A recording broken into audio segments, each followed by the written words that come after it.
Hi there, welcome back. My name is Miss Hodson, and I am your virtual teacher for sixth grade. And what we're going to do right now is open up lesson 11. And we began our unit of this instruction and this topic, this deep dive, a couple of weeks ago, lesson 11 today. And we're surrounding ourselves with these guiding questions. How do human actions affect the natural world? How do authors approach providing information and making an argument? And lastly, how does reading for research help me to form an opinion and make an argument?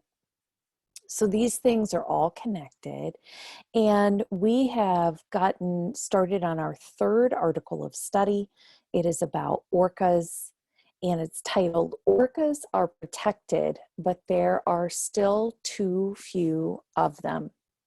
And you will need that article along with lesson 11 and your lesson 11 note catcher today, along with the pencil. Why don't you pause the video here and make sure that you have all of those materials in front of you before we continue. All right, fantastic. Welcome back. We're going to jump into our learning target today for lesson 11. There's just one, and it states, I can cite text-based evidence to support an analysis of informational text. So our text this week is, again, it's an article. It has a lot of information in it. We did our first read of it yesterday. And today, we're going to go back to that same article, and with a family member or a caregiver, you can read the article again. It's about 2.5 pages. Why don't you go ahead and pause the video here for the next 15 minutes and read through that article again before we get into the actual part of our lesson around writing today. Pause now. I'll see you back here.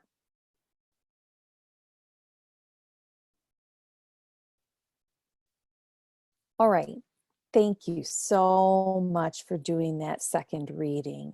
And while we move into our writing portion, I want you to think about what can make you change your mind about something that you already believe. So for a lot of us, it would take more information and a little more research and deep thinking. So what can help you change your mind about something that you already believe? And I'd like you to find someone in your environment that you can have a short conversation with, and remember that the argument and claims that you have already identified from your article, you can look back to yesterday's work on lesson 10.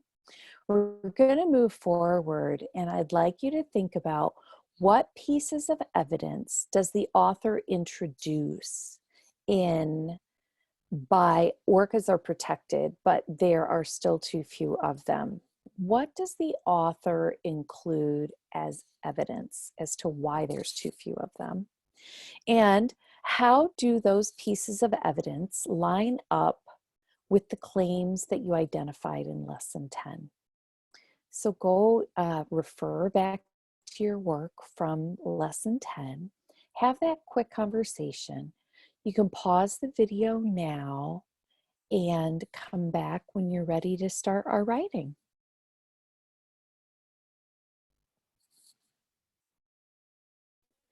All right, fantastic, thank you. So we've done a second reading of the article, referred back to some ideas, and we're really looking at argument and specifically our claims and evidence today.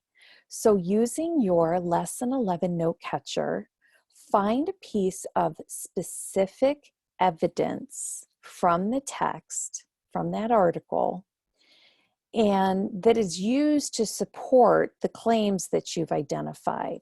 So if you used on your lesson 10 note catcher, there was a claim about nutrition of the whales, or possibly chemical exposure of the whales, or the sound of boats. Just go back to what you used as a claim for your argument and find those supporting evidence pieces. Very specifically, what do they say about nutrition or boat noise or chemicals and that kind of thing? So those are just examples, but I want you to pause the video here and come up with, for your 2 claims from yesterday, you're actually moving them from your lesson 10 note catcher. You put those claims on your lesson 11 note catcher, and then below each one of the claims, write the specific evidence that is from the article about why there are still too few whales, orcas in particular. All right, so go ahead and pause the video, dig into your article, and hold some of that under your note catcher where it says supporting evidence. I'll see you back here in about 15 minutes.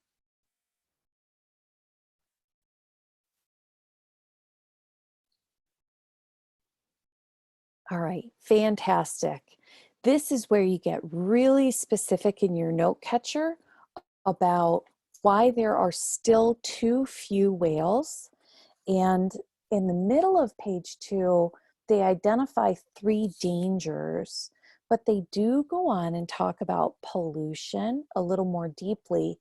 And then they get really specific about the northern and southern whale pods and why there are some things about their geography that might be influencing their population as well.